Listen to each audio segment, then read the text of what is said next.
Hello, welcome to the step-by-step guide for the execution of a test case. Log into the application with the given credentials. Once you are successfully logged in, you will see the dashboard.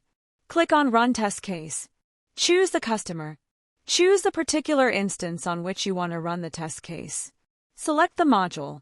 You will see all the test cases available for this module. If you want to execute the test case update change job, first, download the test data file. Download and update the test data file with the required details. Once you have updated the required fields, refer to the video on how to update the test data for a particular test case. Then select the test case and click on Run Test Case. To execute any test case, you must provide test data. Upload the updated test data file. Choose the browser on which you want to view the execution.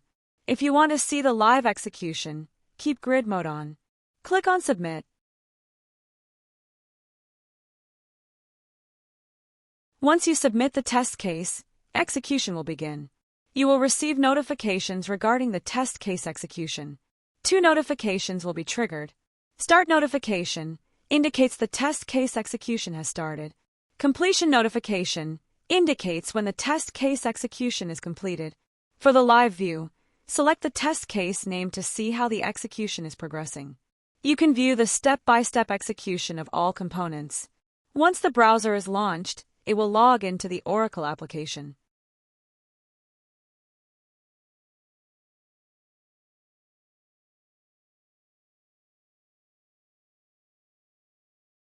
While executing the live view, you can see the Excel data.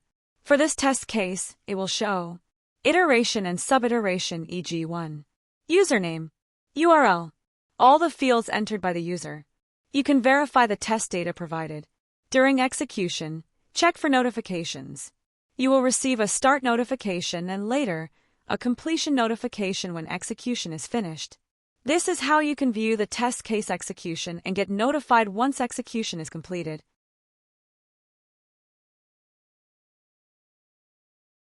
This is the live view of the execution process.